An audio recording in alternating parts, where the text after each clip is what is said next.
And welcome, Hoosier Nation, to our 52nd episode of the Hoosier Sound, where our show has one main goal to give you our perspective of IU sports from the point of view as a student or young adult. In addition, we will sometimes give our view on hot takes from around the world of sports. We are recording this edition of the Hoosier Sound on Tuesday evening, September 4th, where I am your host, Noah Freeman, and I am with my usual co host, Matthew Lukens. What's up? Normally, we'll be going live every Tuesday evening at 8:30 p.m., but if you miss us live, you can subscribe to various networks so you can listen on your own time. Check out our Twitter and Facebook at The Hoosier Sound and subscribe. All of our information is in our website, thehoosiersound.com. All right, Hoosier Nation, it is time for some sports talk, but first, as always, Matt, what is your memorable monologue for this week in IU sports? All right. So first off, I think there's an apology in order. So last week I had a bit of what the professionals call a dud last week. So I apologize. I mixed up the two Butches, so Butch And Davis and Butch Jones. in your defense, for the Twitter hate that you got, you did it once. That was it. You mentioned Butch Davis the entire time, and you only mentioned Butch Jones once, and I let it slide. I was gonna correct you, but I let it slide just because you only did it once, and it was at the very end of talking about it anyway. But Yeah. you did think he So, was the but guy from Tennessee. you mess up once and Yeah, Twitter jumps all over you. So exactly. it's fine. It's fine. And then also I came prepared this week with a script. So that person that called me out on Twitter, I see you. I'm ready this week. At me. Well, you can't at me anymore because I deleted my Twitter. That's besides the fact. Anyways, The day after you said follow me on Twitter. right. I think I'm never going to say that again. You guys can just find me on Twitter if you want to. Anyways, so my memorable monologue this week has to do with IU basketball recruiting because what else do I talk about in my free time? Probably nothing else. So today we're going to be talking about two in-state guards, Armand Franklin, Brandon Newman. Brandon Newman's from Valpo High School in Valpo, Indiana. Pretty sure anybody from Indiana knows where Valpo is. He's listed at 6'4", 175. He's down to 4 schools. He's down to IU, Purdue, Ohio State, and Xavier. He's already took a visit to Purdue, an official visit, and he's coming this weekend for his official visit for IU. So big weekend on the recruiting trail. He's well known for his athleticism and 3-point shooting, and he's a shooting guard. So he's maybe Romeo's replacement. Who knows? Then the other 4-star guard we're talking about is Armand Franklin. Armand Franklin's from Cathedral High School from Indianapolis, Indiana. He's listed at 6'4", 185, so slightly bigger than Brandon Newman, though I think Brandon Newman's slightly taller than him. He's just listed at 6'4", but I think he's actually 6'3". It doesn't matter. We could go on for hours about how basketball players are listed wrong, because if I was a basketball player, I'd be 6 foot, and I'm very much 5'9.5".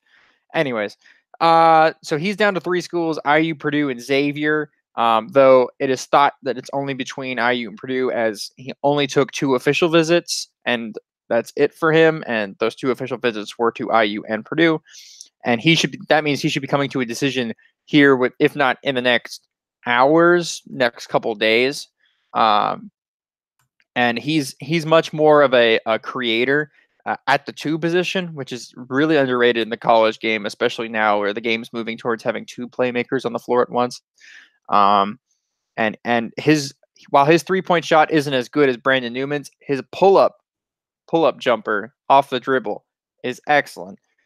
So both of them have kind of conflicting styles, but they also play the same position. So it's really interesting that both schools are going after these guys. I think you've heard in a bunch of other podcasts about these guys. But I'm just saying, I'm giving my prediction. I'm pretty sure Armand Franklin's going to Purdue. I'd be surprised if he came to IU. He's been a heavy Purdue lean, I think, on 24/7 since he was originally a Xavier lean. Now he's a Purdue lean. And then Brandon Newman, right now looking good early in the 24/7, even though there's only been 2 predictions, but they both been for IU. Of course, I don't like that Ohio State is in on him, because the last time Ohio State was in on a guard that IU wanted, and we thought we had, things went south. So, yeah, but things are looking up for Brandon Newman, and it'd be really cool to get an in-state guard. So that's about it. That's my memorable monologue this week. Yeah, that was pretty good monologue too, like the monologue portion of it. But yeah, I agree. It's nice to also have some recruiting to talk about in the wake of college football starting. So it's nice to have some basketball comments just sputtered in here and there. I'm not going to do this every week, but for the stuff I wanted to just mention, it would be pretty annoying just to give you updates that you could look on online. But I want to talk about IU men and women's soccer because this week they both had a pretty good week. Women's soccer won both of their games this week, so they're now 3-1-1. And then men's soccer, even more impressive after starting last week, like we talked about, 1-1. Where they played number 3 UNC and number 5 Wake Forest, which again, that one loss was still to a top 5 team.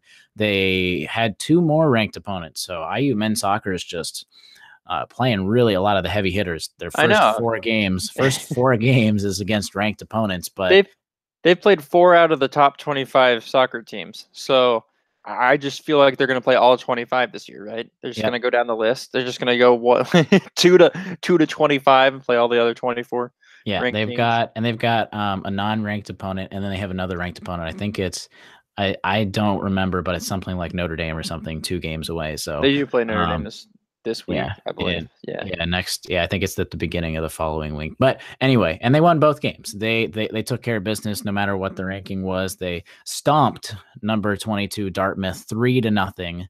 And then they beat a couple days later, where there was fireworks and everything at the end. If you went to the match, they beat number 18 UConn 1-0 with a pretty nice goal.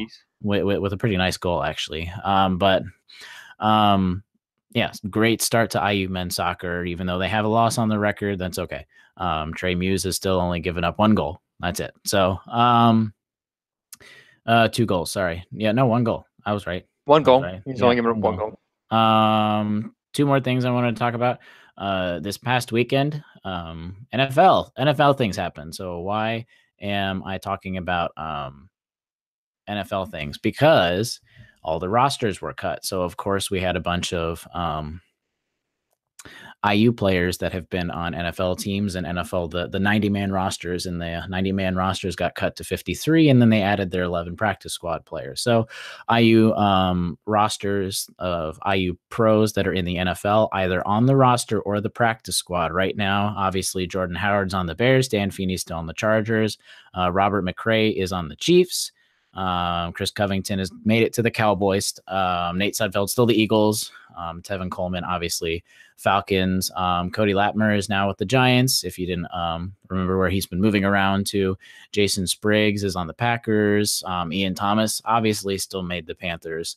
Roger Saffold, is on the Rams, which of course the other Rams player did not get to make it onto the practice squad. So we're seeing where T Gray. T Gray gets to go. How doesn't T Gray make the freaking practice squad? I don't know. I don't understand this at all. Some team will come to their senses. It's kind of like Yogi. Some team will come to their senses. And then Simi Cobbs did make the practice squad for the Redskins. I didn't know if he would make the 53-man roster. That was pretty close, even though the Redskins don't have great receivers. But good, he's on a practice squad. So that's your update for NFL roster updates, at least as of now. It's kind of like that first weekend, you get all these cuts, but those the 53-man roster that is announced at 4 p.m. on Saturday is not the same 53-man roster that's going to be announced even on Thursday or Sunday when everyone kicks off their first game. So things will change. Watch out for IU players moving. And then the last, which I think is really cool, a lot of you have probably seen on Twitter, is the equipment manager Matt Stauder for the IU football team. Of course, a lot of us know that he was diagnosed semi-recently with Hodgkin's lymphoma, but this past weekend after the FIU victory, he got the game ball, which was great. It was to the day, it was the 1-year anniversary of the passing of his father as well.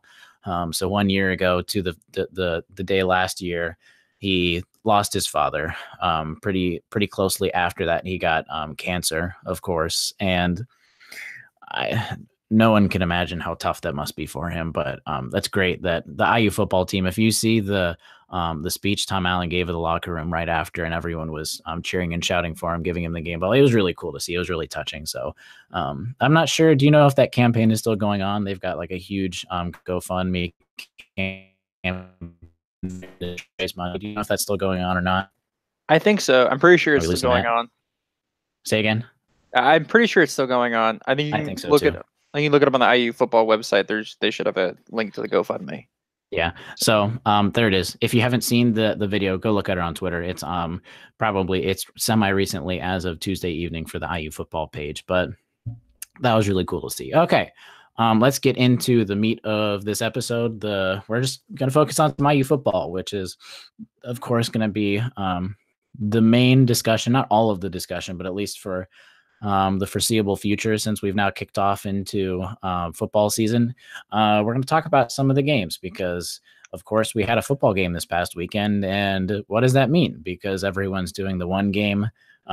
This is how IU football is going to play, whether it's good or bad. But of course, IU won last weekend. They played FIU. If you didn't hear, they played FIU Saturday evening, and they won 38-28 at FIU in a stadium that had less than I think Assembly Hall. They had less fans there than Assembly Hall has. But anyway, They what are definitely had you? less fans than Assembly Hall had because there was a lot of empty seats. There were. I think the total was like in the upper 16,000s. I think for the total attendance. Anyway, Nice. what was your I guess just your jerk reaction for the game this past weekend? What was the couple things that really stood out to you before we dive into it a little deeper? Sure. First thing that stood out for me was Penix versus Ramsey. Of I course. think if you watched 5 seconds of the game at the beginning of the game, at the end of the game, you get like, wait, why is there two quarterbacks in? I'm confused. So that's the first thing that stuck out to me. We'll get into that in a little bit, I'm sure. And a lot of people, I want to cut you off just Yeah, because. yeah. Go ahead. First of all, if you weren't listening to the IU announcing the general announcing that you got to see, the announcers were pretty clueless. That was just a very curious thing. I don't know. Did you get to when you were at Notre Dame? Did you get to listen to it, or just did you watch it? Oh, I watched it. I didn't get to listen to it though. Okay, yeah. I So the announcers were interesting to say the least. They would say things like they were confused at why Ramsey was doing so well that you would bring Michael Penix in, and they were very confused. And I was just thinking, well, because Tom Allen has said it 20,000 times that he was going to put Penix in this game to see how he did. So sorry, little interruption for annoying announcers. yeah. That if it's hard to follow one team as it is when you're an announcer and you have to follow every single team, it's an impossible task to It know makes a little bit of sense though that it was CBS Sports, and then you're like, oh, that makes a little sense why Yes, the announcing was a little subpar. sorry, CBS Sports. If you want to pay us, we'll say nice things about you. Sure. Anyways, so I guess I'll dive a little bit into it. So Penix went 8 for 10 for 96 yards, and Ramsey went 20 for 27, which for 27 passes, completing 20 of them. Great. For 156 yards. Meh. 20 pass attempts, 156 yards, ends up being 5.78 yards attempt, and then 8 for 10, 96 yards. You'll probably do the math in your own head, but if you need to know, that's 9.8 9.8 yards per attempt. So that's pretty great. And that shows that Penix was throwing the ball down the field more than Ramsey was, or Penix was also giving a chance. Penix was also giving a chance to the receivers to run, which is also a plus. And I'll go in a little bit more into this. So Penix's longest throw was 34 yards, where Peyton's longest throw was 18, which is not good for like the longest throw. In his defense, there were 0 plays that were drawn up from either Tom Allen or Mike DeBoard for Ramsey to go down the field. It was literally all of the long plays were drawn up for Michael Penix, and I think that's might be how they might starting to like it for the season. Yeah, and like I go into is that I really like Penix's potential and ability to throw the long ball, and this will stretch defenses and keep them honest, allowing for running backs to have more room to maneuver and drastically improve our offense. When we go into the running back situation, our main running back didn't do very well. We'll get to running backs in a second. Yardage wise, we'll get to running backs in a second. Right. But Penix will allow that yards per carry to increase because there'll be a lot less people stacking the box because the passes aren't going over, because the passes will be going over their heads instead of in front of them. right? Because when you're doing 5-yard passes, 5-yard passes, 5-yard passes, that's great. And the Patriots do that. And people are like, why doesn't everybody do that? Well, because Tom Brady keeps the defense guessing with the Patriots because he can throw the long ball too. And so they have to play him fairly. Ramsey hasn't proven that he can throw the ball farther than 10, 15, 20 yards down the field accurately. And Penix showed briefly that he has the ability to do so. And that will be that will improve our offense drastically compared to what Ramsey did. Our offense will become more explosive, and the offense will become a lot more consistent if you can throw the ball down the field more. Mm-hmm. Yeah, I agree. And at least because it sounded like a lot of it was bad from Ramsey's perspective. That's not like Ramsey threw for what, 3 touchdowns. So a lot of it was Ramsey he's got everything else right now. He's got he can throw the ball at least pretty closely. He can run the ball. He's able to check down. He's got a pretty good awareness. After his first interception on the very first drive of the game, he didn't look back. It didn't faze him whatsoever. So he's got a good mental attitude towards it. And then the most importantly, he's got a command of the offense that IU probably hasn't seen since Nate Sudfeld, and he's only a sophomore. So everyone respects him, as we've talked about, as Tom Allen has talked about. Everyone respects him, and they listen to him, and they see him as a leader when he's only a sophomore on the team. Yeah, so I love Penix for the potential. I like Ramsey for the safe bet for the present because he can run the offense. He's good with his legs, and he's not going to make too many mistakes. Penix, we've only seen one game. We haven't seen when things go bad for him because he went 8 of 10, which is a great first game. What happens when he goes 4 of 12, right, and throws a pick? How does he change after then? We don't know. Yeah. So. And then I see it at least as of now. And again, it's the first game. We're going to keep going back to that. You can't look into too much either way. You can't look into Penix being the next best thing. You can't look at him being a bust. But in terms of now, Ramsey is for the now. Penix is for the future, at least until we can see possibly what Reese can do, which he's going to be a topic all in itself. But let's move on to the running backs. Of course, we've known about Morgan Ellison. It's kind of the indefinite suspension. No one knows what's going on. At least chatter, and it's all speculation. They've kept this pretty well under wraps. At least the chatter that I've been trying to search around on Twitter for, and from all these insiders, when I put those in quotations, insiders, it might be more legal issues, which I really hope it's not, but it might be more legal issues. But they are, at least people know that he was suspended for breaking the team rules. So we don't know what team rules they were. At least as of now, the way the wind has been blowing, and it's kind of where there's smoke, there's fire. It seems like he might not be back this year. So I think at least we should all prepare.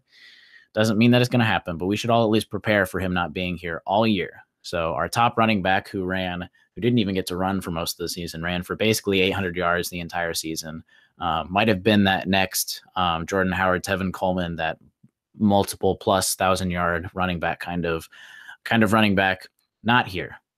So we got Cole Guest, the next best thing almost. Of course, he had an injury that it didn't look necessarily very bad during the game. They didn't even think during the game it was very bad. Tom Allen, just as a good coach, was saying, all right, we don't know very much yet. And then what was it? It was yesterday. All the results came back. And if you haven't heard, Cole Guest is now out for the season. So, of course, 2 years in a row, we have a player that has gone on a season-ending injury in the very opening game. So that, of course, is not good. Of course, it's not Nick Westbrook like last year, but we've got another running back out. And of course, we have a lot of running backs. Mike Manjette is probably going to be the go-to guy as of now. But the big question mark that everyone was looking at is Stevie Scott. So if you were looking at, and we're not going to get into this. I don't want to get into this. Names on the back of the jersey. There's no names there. There's a lot of new numbers. It drives me crazy. Have your phone out. go on the roster page and look up the numbers so you can Yeah. see who is who. We're not going Here's to get the thing, into though. it. Nope, I'm we're not going to get into it. getting into it Oh, because no. it's so much work. I Oh, don't no. like going on my phone and looking up the number. It's a little bit different when you can see people's faces in basketball and there's only 13 people you have to memorize. When football, there's like 100 people who play, and there's people who have multiple numbers, and some of them, Reese Taylor, who we'll get into, play on both sides of the ball. So I'm just saying I will shut up and I will be quiet about it. But deep down inside, I don't like the change. Maybe I'll warm up to it by the end of the season. But Yeah. hey. Thankfully, Matt was lagging out during that, so you don't have to try and muster up what he actually said right there. But if you were looking at running back and you're like, oh, I don't know who this running back was, because obviously you had 20 in there a lot of the time, Cole Guest, and you had Mike Majette, and you look at, oh, wait, 21. I see 21. Go on your phone, look at 21. As annoying as it is, just have that. It'll make your life so much easier throughout the year. So then you can be like, oh, now I know it's 21. Stevie Scott, which is who we were talking about. So is he the answer? I don't know. Stevie Scott, he had, let me pull up his stats, which they were all right, but keep in mind, he right now is a true freshman. So he carried the ball 20 times. So looking at the rest of the team, Reese Taylor carried it 3 times. Peyton Ramsey carried it 8 times. So really, he just ran 8 times. Wap Fillier had 2 of them. Mike Majette had 5. Cole Guest had 5 before he was out. Michael Penix had 2. So you look at that literally huge drop off from Stevie Scott to the rest of them. So I don't know if that was Tom Allen experimenting or if that was stuff for the future. So we got to look at Stevie. Of course, he only went 20 for 70, which is 3.5 yards per carry. But if you really think about it, if in a perfect world, if you ran 3.5 yards every single play, you'd score a touchdown every single play. You'd get a first down if you ran 3.5 yards. Yeah, every single drive. Yeah. So who knows? It's his very first time. He's a true freshman. He has not redshirted. He's coming into it brand new. He's a decently sized guy. So I don't know. What were your thoughts on Stevie Scott? Of course, it wasn't the best showing, but he was at least there for a lot of it and had a couple pretty good plays throughout most of it. For his first game in college, he rushed 20 times. That's an incredible workload for a true freshman. Then to average 3.5 yards per carry in your first game in a new offense in college, like, round of applause. We didn't see much of his explosiveness. I mean, his longest rush was 9 yards, right? But which I don't know how much he's going to be explosive because he's 6'2", 236 pounds. So he's a pretty big dude for a running back. He's a big dude, but he's a running back. So I'm sure he's going to break off 1 or 2 big runs over the season. I at least I hope. But we didn't get to see much of that. We didn't give him a chance to prove that he could do that because he was probably just running it up the middle most of the time because it's a Mike DeBoer offense. Anyways, we'll move on to person that we just mentioned. And speaking of explosiveness, in steps Reese Taylor. The single most exciting part of the entire game was Reese Taylor's 32-yard sprint he made when I didn't even know he was in the game because there's no names on the back of the jerseys. Anyways, that's besides the fact. Reese Taylor steps in. He's the only number 2, by the way, too. So when he goes on offense and defense, there is not another number 2 on defense. So he's able to go on both of them as number 2. Yeah, but how do I know that? Anyways, Reese Taylor steps in. So let's talk about Mr. Indiana. And the first of the 2 Mr. Indianas to play in their respective sports this season. And if you don't remember, he isn't meaning that like Mr. Indiana because he's from Indiana. He was actually the Mr. Indiana from football. Right. And if you don't know what I'm talking about, Mr. Indiana is the award for the best player in men's basketball and football. Representing the Cream and Crimson this year will be Reese Taylor for football. It does occur in football too. Everyone probably knows about basketball. It does occur in football. It does occur in football. So Reese Taylor won it in football, and then of course some guy named Romeo Langford won it for basketball, and they both happen to be representing IU this year, which is fantastic and how it should always be. Anyways, now that I explained that, we'll get on to what this high school legend did and killed it in his first game as a running back. Yes, I mean running back, and I truly emphasize this because he played QB in high school, and then was rumored to be transitioning to defensive back. And he played running back and defensive back in this game, and a little bit of wide receiver. So do we know what position he's playing? No, but what that tells me is that he's an athletic freak and that the offense and defense both want him, and that's always good because anytime you're playing a special player like that and he gets game time, good things happen. Like awesome 32-yard runs that happened to be like the second longest play of the game. So good for him. He had 40 yards on 3 carries, and then caught the ball 3 times for 12 yards. And he also had two times for 12 yards and had 2 solo tackles. 2 solo tackles. So way to go, Reese. That's amazing. So anyways, showing a little bit of the promise as he is. Oh, and he's also our 3rd string QB. So, he just does everything. Official position. He does everything.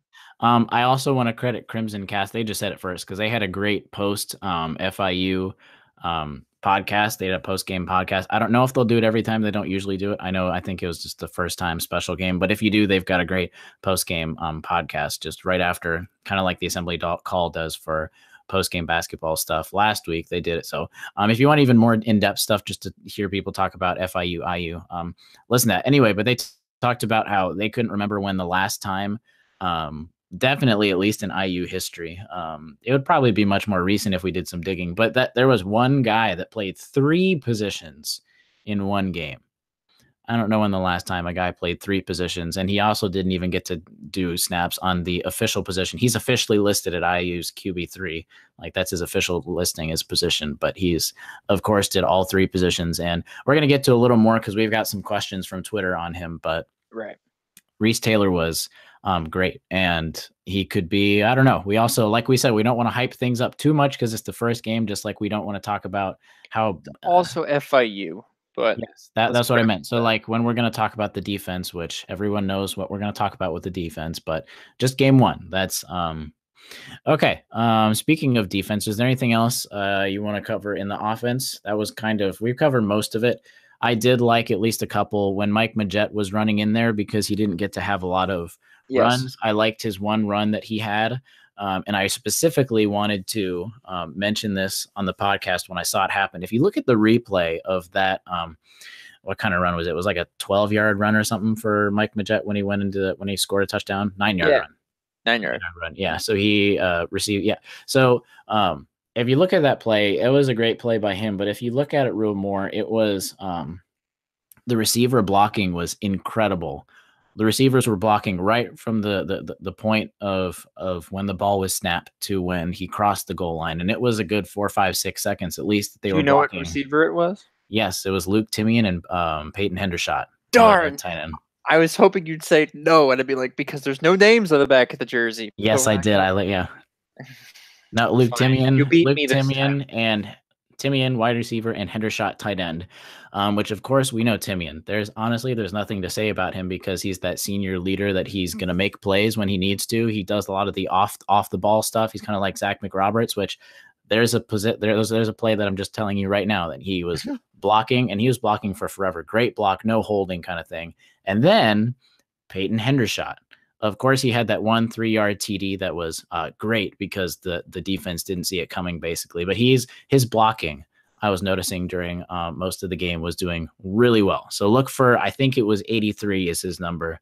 Don't quote me on that. You can go look it up and then tweet at me right now. But great tight end. Maybe he doesn't get a lot of passes, but mostly tight ends need to be blocking kind of tight ends before they catch the ball. So that's good news, at least for the tight ends. And speaking of tight ends, great committee work. I don't think obviously we're not going to have an Ian Thomas. We're not going to have a great tight end core, but I think as a group, they did pretty well this game. They were very good at bouncing off of each other. Not one player didn't do too much. I don't know. Did you see anything outstanding in the tight ends besides just holding the fort down? I mean, just receiving in general, great job by the QBs to spread the ball around. I know this is kind of an underrated thing, but I really like going on the stat sheet and going down the stat sheet, and you can see the tiers of people who have caught the ball. So, you have Donovan Hale, Luke Timian, Nick Westbrook, and Ty Freifogel. All of them had 4 to 6 receiving receptions apiece for all of them. All of them were within, obviously Donovan Hale and Luke Timian had a little bit more than Westbrook and Freifogel, but they were all at least getting the ball, and that's really good because it keeps defenses honest because they have to man cover and make sure everybody's covered. So good job on the QBs for spread the ball around. Oh yeah, I agree. 28 receptions total, so they got it. 6, 8, 10, 12. They got the ball to, which is great. Usually you win when you get the ball to a bunch of different receivers. Right. But real quick, because I do want to get to defense because we want to talk about UVA before we make this episode way too long. Donovan Hale, amazing. We knew he would do great, but great game. 4 receptions for 60 yards. So he averaged 15. He had 2 TDs. Great. Luke Timian, we already knew it. He could do 6 for 50. Nick Westbrook, Matt and I were talking about this a little before. You would think Nick Westbrook 5 for 33 is pretty bad for him, and it is. He's going to do much better over the season. But if 5 for 33 is a bad game for him, that's great. And then Ty Freifogel, that's great. He's going to do great this year. Same with Watt Fillier. He only had 2, but he had 2 for 27, so he had 13.5 average for both of them, along of 19. So he's a guy that we talked about before, a guy that's going to be coming up. In the trend, not really up in the trenches. He's probably like a breakout player that we might see this year, but great offense. Mostly overall was pretty good. The O-line gave up 1 sack. That's great. So it was O-line's at least, again, FIU. Great game for the offensive line. Hats off to Mike DeBoard. I'll give credit where credit's due. Great play calling. Can I snip Keep that it up, part? buddy. Can I snip that part? Great. You can snip that. You can make it a sound bite. You can make it a sound bite. Great play calling. That's all I have to say. It was well done on the offensive side. Because the defense. Because the O-line was able to let the QBs throw for 252 yards, and they let the running backs rush for 213 yards. Great job. Defense. Okay. I'm going to caveat this. You and I both, I think, agree. Yes. And Twitter has differing opinions with the defense. So it is Twitter game 1. likes to overreact. It is game 1. If you were to take, I had a poll on this. I'm like, do you feel better after game 1 losing to Ohio State by a lot last year after game 1 this time? I would feel like I would go this way. Game 1, it doesn't mean that it's, you got to think about it like this. So the NFL, you've got 4 preseason games, let alone scrimmages that all of these NFL teams get to have throughout the entire summer. They've got all of these chances for these guys to get games and reps against other teams, not just the defense they see every single day. They've got so much time to prepare. It's not that way in college. You don't get to have preseason games. You don't really get to have scrimmages. You're just playing your own team every single time. And that first game is always, except for the high-ranked opponents that like to start the year off playing each other, like Michigan, Notre Dame. It's a preseason game. It's a warm-up game. It's a tune-up game to see where we're at.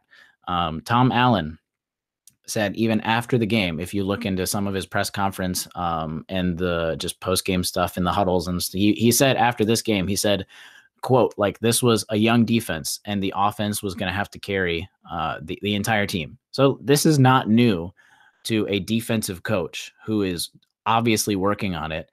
And these are also his own recruits. It's a young team. Remember, Tom Allen has not been the head coach. So, of course, he's had say in the defensive recruits when he was at the defensive coordinator. But really, this is like the first. He's only had like 1 true year of recruits that he's been able to recruit. That's 100% his. So you got to think of it like that. It's a young team. He knows it's a young team. It's not like he's surprised that the defense was doing so poorly this game. So a little bit of long stuff, but take a little backseat, wait for the defense to develop. They're young. Secondary is going to be great. They're going to lead this defense. Linebackers are getting there. I'm going to talk about Damian Willis, but what are your thoughts on the defense? If I really had to say anything, was defensive line a little bit lackluster. Which we only got 1 sack, and we didn't really get any QB hurries. Which was 1 sack that we talked about in our preview episode for FIU last week, that it was a pretty bad offensive line. This was not a good offensive line, and we thought the D-line and the linebackers were going to get to the QB a lot of times this game. And they didn't, which is concerning. But I feel like it's a lot of people learning the system more than it is the system itself. You know what I mean? Yeah. Like it's the players learning how to play within the system and it's their first game because a lot of them are young players or transfers or whatnot. So even some of the upperclassmen where they learned a new system coming into the school, and they're still getting used to maybe starting in that new system that they've transferred to from the beginning of their IU career to the end of it. So that's excusable. I think linebackers were meh. They had their moments. Like Damian Willis Jr. that I was going to talk about. He stepped Yes. up a little bit. He got the most tackles on the team. He had 6 tackles. 4 of them were solo tackles. Yes. So he was pretty decent. I don't want to say great because there were definitely some times where the entire defense had a lot of holes, which was like the defense was kind of Swiss cheese. But sorry, continue. Yeah, defense was Swiss cheese, except for the secondary. Secondary, I thought pass coverage was okay, and I think for a first game, okay pass coverage is pretty good, especially since they're learning to play together. And some people are coming back from injury, some people are just coming back off of summer vacation, and their brains are still on summer vacation. So for a first game, I thought for the most part there wasn't that many pass interference penalties. I thought we kept the receivers in check. I thought we got an interception, so that was good. Pick 6 too. Pick 6. Yeah, so I thought overall secondary, good work. Yeah, they only of the 3 levels, secondary was the best. FIU only had 157 receiving attempts, and to piggyback off of what you were saying with learning to play together, the secondary is arguably the position that needs the most time to get adjusted to each other so they can play the best together, because they got to know everyone's tendencies, because the front 7 obviously covering some field, but they're covering much less field than the entire rest of the field, basically. So if you're on the 20-yard line, you got 80 yards to score. The secondary is in charge of 60 to 70 yards of that, usually, sometimes even more. So they've just need more time to develop, so they know each other's tendencies. They know when to switch. They know when to do man. They know what, et cetera, et cetera.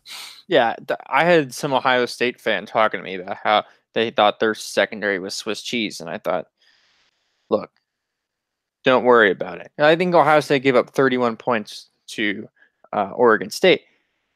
It's their first time playing with each other. In the first week, people are going to have great passing numbers because every secondary is still trying to get used to playing with one another. Give it 1, 2, or 3 games, and they'll have those issues sorted out for the most part if they have at least somewhat reliable defensive coordinator. I think the most concerning part of the defense for me was nobody made it to double-digit tackles. And they definitely had enough tackles on the roster for somebody to at least make it double-digit tackles. The highest amount of tackles we had was 6. We have was Damian Willis that we just talked about, yeah. Some of our linebackers only ended up with 3 or 4. That's concerning because somebody needs to tackle the running backs because they ran quite a bit. FIU did, and they ran it on us. And especially looking to next week, which we will get to in Virginia, we are going to need to tackle the running back before he makes it to past the second level into the safety, into the secondary, because and the quarterback that could be, and the quarterback. But we'll get to that. Another thing was, I already covered the 1 sack thing. I think you need to be getting more sacks on a team like FIU. We need to be getting more pressure on a team like FIU. Again, I don't know why that wasn't happening. Maybe it's, again, just like secondary, they haven't played together before, but I feel like it had a lot more to do with what I previously talked about, which was they're getting used to the system. I think a lot of them are new or haven't played, really meaningful minutes. So they're going to have to really get used to that. Yeah. Three things before we move on to UVA. 1, great point. Everyone on Twitter is talking about this defense is not going to be able to hold up against Ohio State. Our best defense is not going to be able to hold up against Ohio State. If we're talking about competing with Ohio State, we're not talking about the same season. IU is not right now. We are not in a spot to where we can compete with Ohio State, and that's okay. We don't have to compete with Ohio State this year. This year alone, that's not something that we're going to strive for. There are going to be a few games that are out of our reach, and that's okay. It's going to just be the general vicinity of everyone. So if we want to improve, we have to compete with teams like Iowa and Northwestern and Purdue first before we can jump and go to Michigan State, Michigan, and Ohio State. Yeah. So if you're the defense, you're scared that Ohio State's going to score 100 on us, which that wouldn't happen. But that's that's not the point.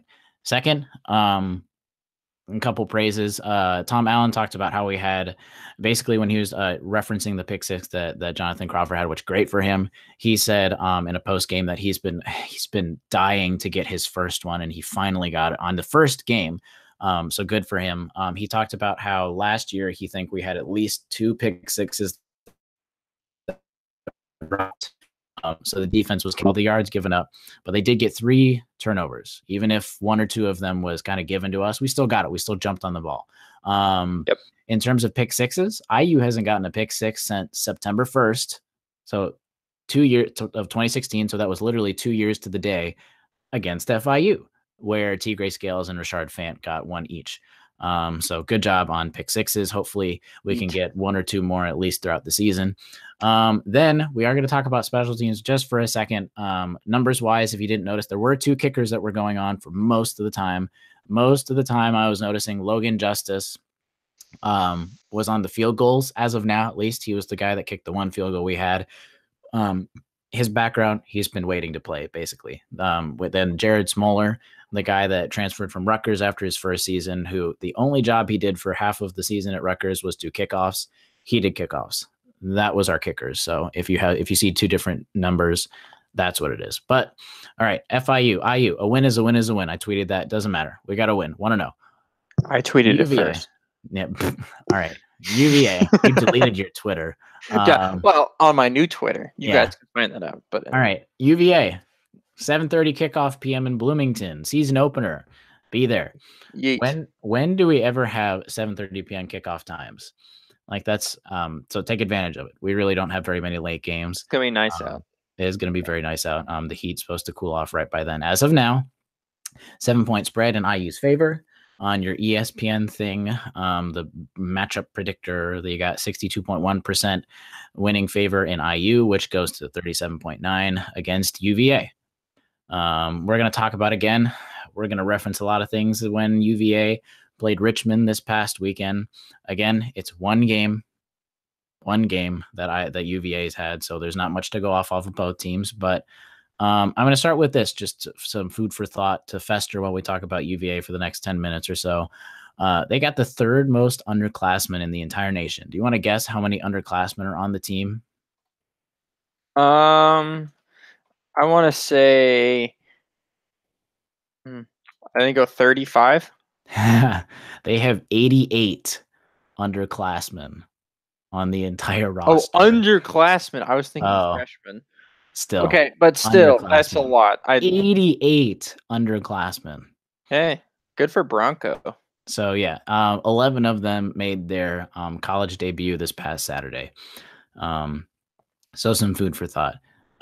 They played this past weekend. UVA played the Richmond Spiders. So Richmond, Richmond, not California. They beat them 42-13. You look at that. Ooh, man, they beat Richmond. Richmond's an FCS team, so it's kind of like when we played Charleston Southern last year. So that's a good reference point for the kind of caliber team. So FCS is just not right at that next tier yet. They get some money, which Matt's making the money sign for you listening on a podcast later. FCS, which actually they play on Sunday recently because obviously they're only like an hour away from each other. Richmond beat UVA 2 years ago, 37-20, so it wasn't even a relatively close game. So yeah, it's like IU playing Charleston Southern as a good vantage point. So 42-13, we're going to give you a lot of stats. That's going to be very heavily. What we call a cupcake. Yes, even for UVA. So going to be a lot of stats in UVA's favor. If you look at the stats itself, they're extremely impressive. They're very impressive from last game, but we'll get into that. So let's talk a little bit about the offense. So this is going to be the guy, I think, out of the entire team that we're going to have to watch out for, at least from his first game. We'll see if he can continue it, but they just got a JUCO, junior college transfer.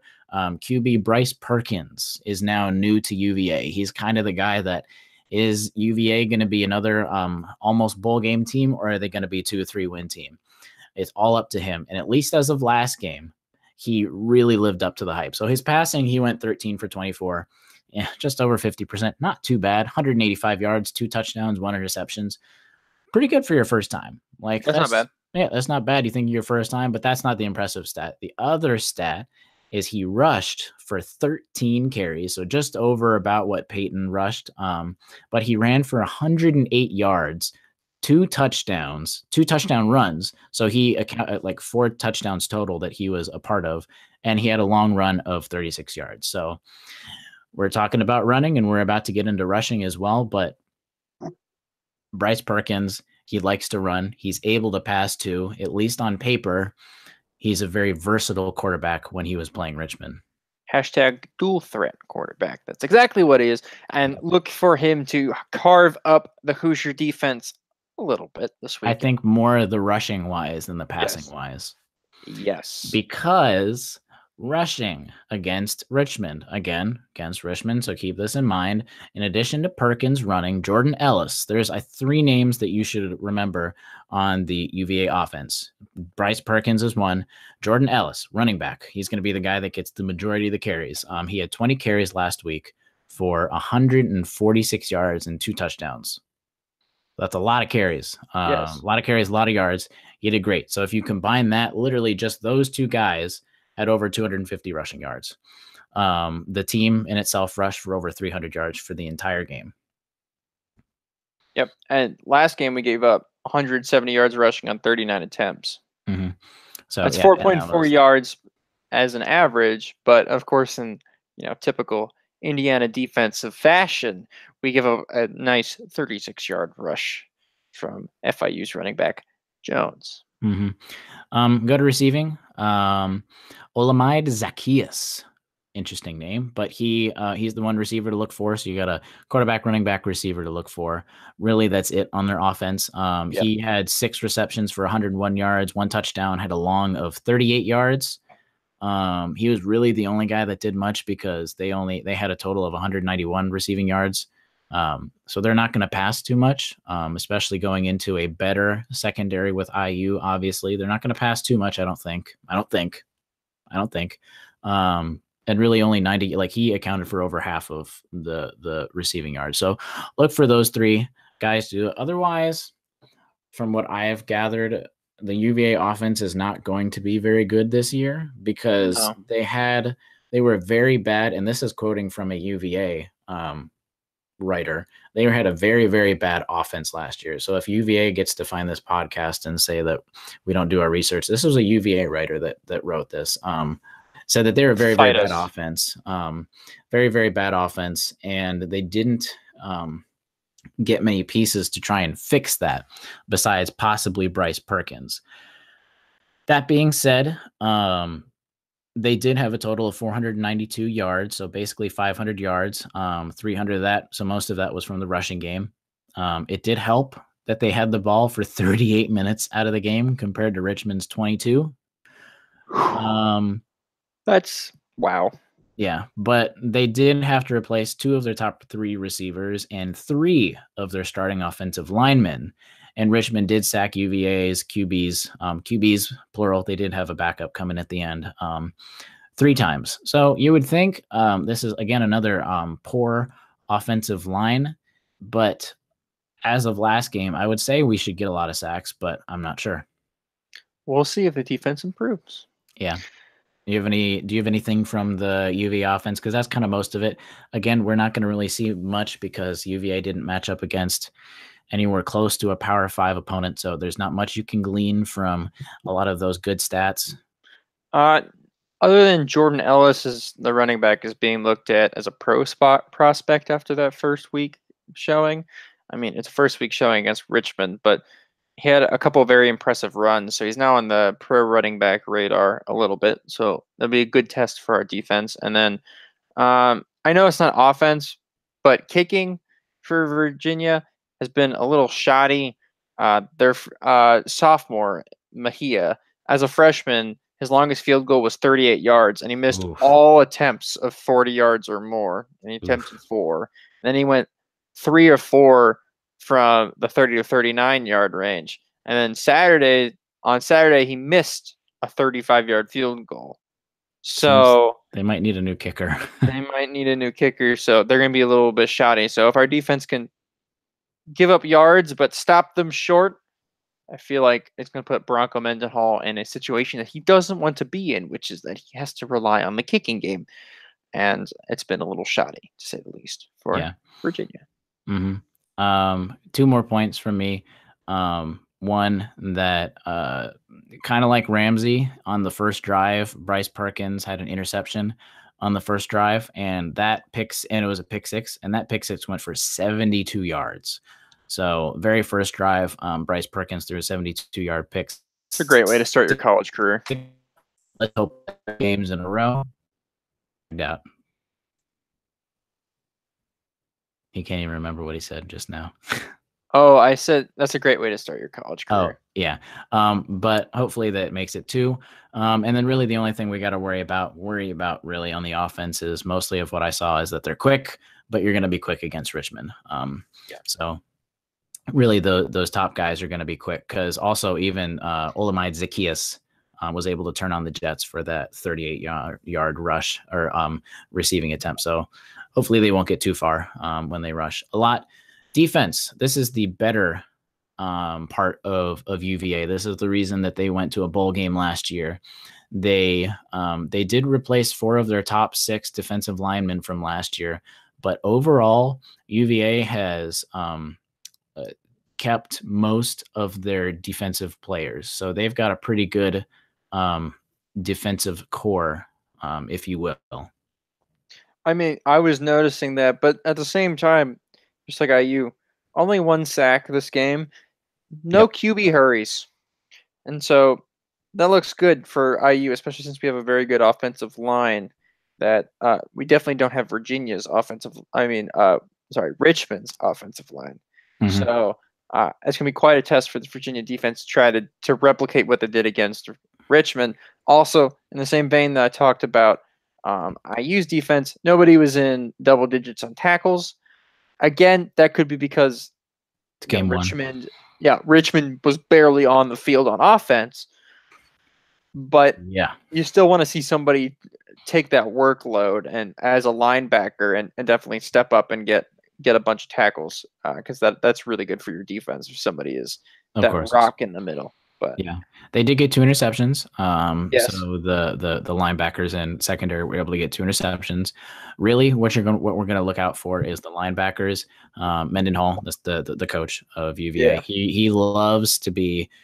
He's very linebacker heavy. Like his whole defense is centered around linebackers. Sounds familiar with IU. If we're able to have our usual core of linebackers, but he had to replace his leading tackler, which was the linebacker, but otherwise they've got everyone else back in that area. So they've got a pretty solid linebacking core. And to put some numbers to it, taking out your leading tackler, keeping everyone else, last year they were 24th in linebacker havoc rate. Yes, that is a stat, which just means it accounts for tackles for loss, passes defensed, and forced fumbles divided by the total plays last year. So they were top 25 in their linebacker havoc rate, which is great. They only lost 1 really good player, so they're still going to be pretty good. So look for that. With our running back struggles per se, I don't think we're going to fix our running back thing by this week. I don't think we'll get a lot of long rushing yards. We might get a lot of longer passes, but they should cover up the middle of the field pretty well. And their linebackers, at least for UVA's quality, they're good enough to where their D-line doesn't need to be really good for their front 7 to actually be really good.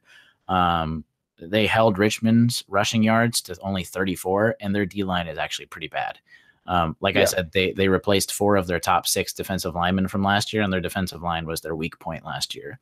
So their D-line is going to be pretty bad, but their linebackers make up for it a lot. Also, they were pretty good at the pass defense last year. That helped with a good pass rush. We didn't see that like Matt just talked about this year, but they returned again most of their players in the secondary, so their defense should be pretty good. So I think it'll be a great match of when we get to see IU's offense versus UVA's defense. I think they're pretty equal, at least in terms of the second game of the season. It'll be a cool matchup to see. The other way, might be a little interesting because both areas, the UVA offense, IU defense, has more question marks than the other way around. I agree.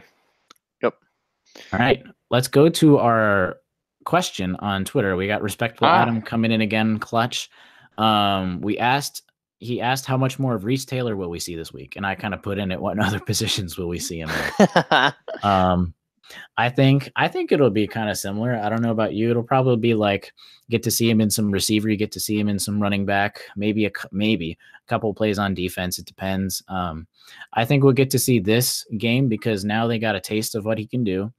We'll get to see, are they going to sit him out more to be quarterback? Are they going to play him at receiver more? Are they going to play him at running back more? Because when we went over the stats, all of his plays and his stats within those positions were roughly similar. So I think this game we'll get to see a good gauge of where Tom Allen and DeBoard and all of both sides of the ball, offense and defense, will see where his strengths might lie. And if they start putting more of his plays into a specific position. But I do think people were talking about possibly using a red shirt on him. I don't think we should use a red shirt. No. I think he's contributing right away, as we already saw. He's the guy that after Michael Penix was like, oh, who is this guy? I think he's going to play more. It also depends. I think it depends on how they adjust to Cole Guest being out to see how much he plays. Maybe he comes in at literal running back a little more. So what are your thoughts on Reese Taylor playing? I'd like to see him play a lot more. I think he's a difference maker. I agree. He's athletic. He's speedy. He's shifty. I think he's exactly what the running back position needs. We got a bunch of guys that can run straight down the field and hit somebody real nice in the face. That's great. I like those guys. But we need somebody that gives a little bit of a change of pace. Reese Taylor does that. Now, do I necessarily like our third QB playing at running back where he could get injured? No, but also right. But our running back situation has left us a little bit empty at the running back position because we have one that has decided to go and get himself in trouble, and another one that didn't decide. Just so happened that he tore his ACL in the first game. So we are definitely in the need of somebody with a difference maker in the position of running back, and Reese Taylor is that for me. I feel like we have enough great receivers that he doesn't have to play time at receiver. If he gets receptions, and that's because he's moving out of the backfield into a bit more of a slot role. That's what I was going to talk about. That's fine. That's fine. That's okay with me. He can go out and get his receiving yards if he wants to. I don't want him lining up just as a receiver. I want him to be lining up as a receiver out of the running back position. That's what I was going to say. Yeah, a lot of what we saw last game was you got to see him lined up in a slot or even on the end. I don't remember if he had to play on the outside to where, and then he went into and then he went into rushing the ball. So I think that'll be a lot of where we might see him. You might see him lining up because he's also not obviously a big, hefty guy. He's not a guy that you would see as a typical running back.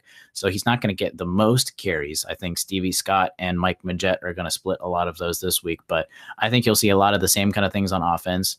Like I said, we'll get to see where Tom Allen sees him as if he lines up in the receiver position more, or if he lines up in the running back position more, or if he doesn't play as much because maybe they're like, oh, wait, maybe our QBs need a QB3. I don't know.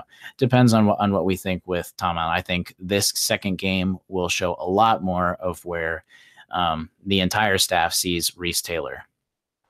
Yeah, I think I know I'm going to bring up Purdue in this, but if we could use him a lot of the ways that that Purdue used Rondale Moore early in the game as a difference maker because of his speed, playing him at running back, throwing some wide receiver screens to him, or actually doing some screens with him as the receiver of the ball. I think getting him in a position to run in the open field is key.